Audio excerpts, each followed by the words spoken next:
Dekat rumah hang ada tak anak patung? Kalau ada, jaga-jaga. Takut dia hidup dalam diam. Tengah malam hang duk tidur baik punya, yang dia tengah duk main PS4 hang. Kisah hari ni tentang anak patung lah yang dikatakan berhantu. Kejadian-kejadian ni dia, apa orang panggil, dia berperingkat tau.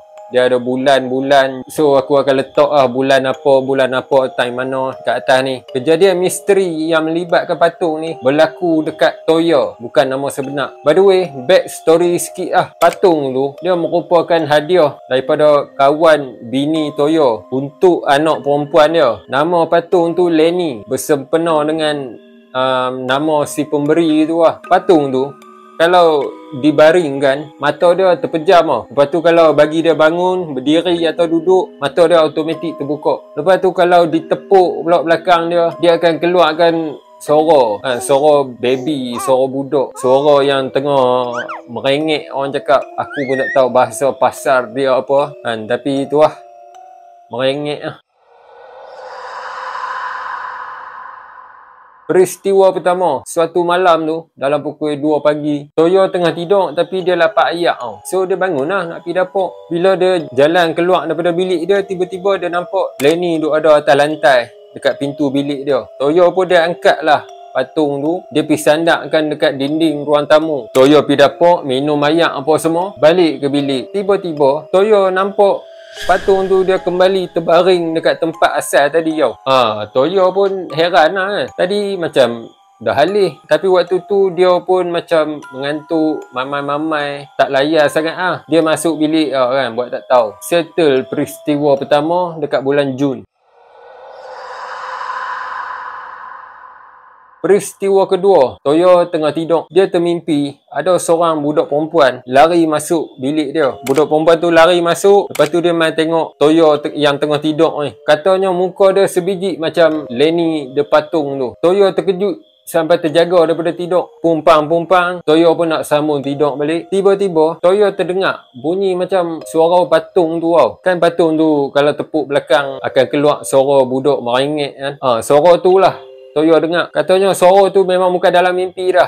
Dah memang betul-betul dengar dekat luar bilik. Dah time tu jam dah dekat pukul 3 pagi dah. Takkanlah anak-anak Toyo duk main lagi patung tu dekat luar kan. Tiba-tiba Toyo dengar lagi suara patung tu. Kali ni dia terus bangun, terjah. Dia pergi arah suara patung tu dekat ruang tamu. Dia buka lampu, nak try cari Lenny the patung. Dia cari mai. Rupa-rupanya Lenny tengah tersepit di antara dua sofa. Tak tahulah, mungkin semalam Lenny the patung buat pakar kot. Pakar tak jadi, terjatuh, tercepit dekat situ. Toyo ambil Lenny kan. Lepas tu dia letak atas sofa. Toyo masuk bilik, sambung tidur. Bayangkan esok siangnya tu, Toyo bangun tidur, dia nak keluar bilik. Tiba-tiba Lenny duk terbaring dekat depan pintu bilik dia. Padahal anak-anak dia pun duk tidur lagi sudah 2 kali dah Lenny buat perangai macam ni.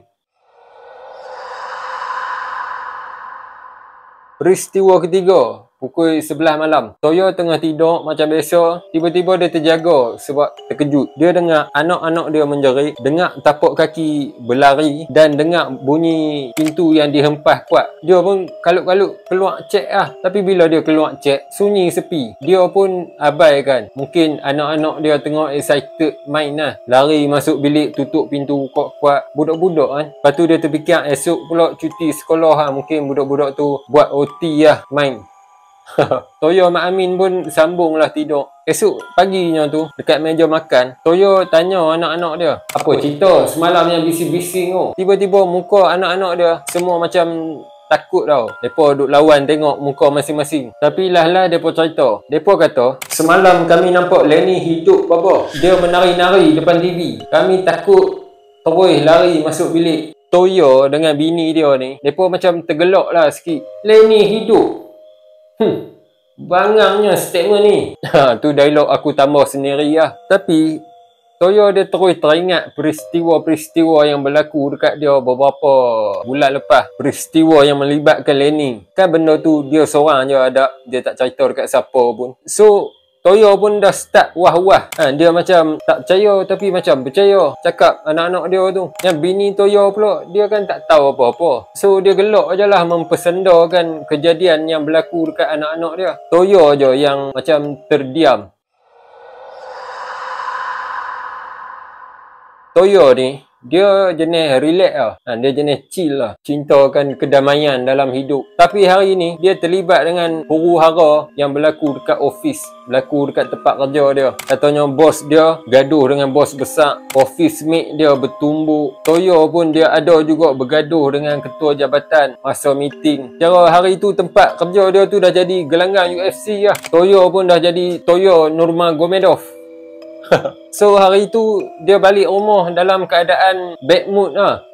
Benda dah macam-macam jadi kat pejabat. Balik rumah memang tak ada mood lah. Sampai-sampai di rumah, bila dia masuk, Toyo dengar hingat-hingat ada budak-budak duk menjerit. Dia beralih tengok, rupa-rupanya anak-anak dia tengah duk berebut patung tu. Mereka duk rebut-rebut Lenny dia patung. Toyo pun dia tak ada mood kan. Dia terus jerit, stop. Atau babah akan lanyok patung tu sampai rosak. Babah dia boleh tahan mentang-mentang kat office tadi jadi Toyo Nurmagomedov. Tapi anak-anak dia buat tak tahu lah. Mereka terus berebut patung tu dengan duk lawan jerit kan. Suara mereka tu membingitkan telinga Toyo. Lah Toyo pun tak tahan.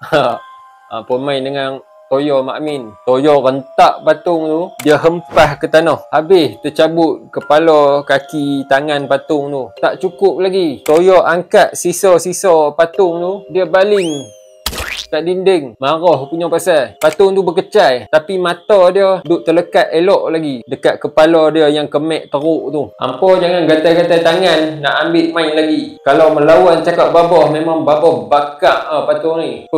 Ugut Toyo pada anak-anak dia. Settle takat tu. Esoknya tu, macam biasa, semua tengah tidur. Tiba-tiba Toyo terjaga daripada tidur dengan berpeluh kau-kau basah. Time tu, lampu off, kipas off, aircon off. Satu rumah kelam gelemat. Alamak, blackout rupanya Toyo kata. Dia pun bergegas bangun nak pergi check main switch dekat ruang tamu. Tiba-tiba hidung Toyo terdetek bau hangit yang kuat tau. Bila Toyo tengok atas, dia nampak berkepui-kepui asap hitam dekat ceiling. Rumah terbakar bang. Toyo terus jerit terbakar. Panggil anak bini dia lari keluar rumah. Tapi kuih lama kuih marah dengan laju lah. Mereka memang tak ada nak selamatkan apa benda dah. Dah settle kutip anak bini dia masa on the way nak keluar ke pintu depan rumah tu. Toyo dia terpandang dekat satu sudut dinding yang sama yang dia baling patung tu. Dia tengok-tengok ada kepala Lenny dia patung dekat lantai. Dan mulut Lenny tersenyum sinis. Orang rumah terbakar, boleh duk senyum pula. Kira nampak macam Lenny tengah duk ngejek kan, dia tengah menganjir. Dia menganjir Toyo Makmin. Benda tengah terbakar, tak ada nak fikir apa, memang terus lari keluar. Memang tak ada apa pun yang dan selamat. Tapi setakat tu tak ada lagi korban jiwa yang direkodkan kecuali Lenny dia patung. Yang misterinya, apa punca terbakar tu? Secara husnuzonnya mungkin kebetulan Lita pintas jadi lepas Toyo ugut nak bakar patung tu. Secara kurafatnya memang Lenny dia patung yang nak buktikan kewujudan dia dekat Toyo.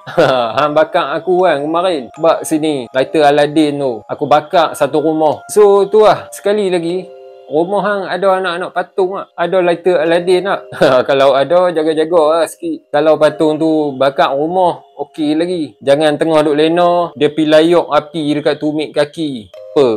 Sakit tu. Kalau ada pengalaman misteri berkaitan dengan patung-patung ni, boleh roger dekat komen. Jangan lupa like, share, follow TikTok, subscribe. Banyak lagi kisah akan diludah. Gerak lu.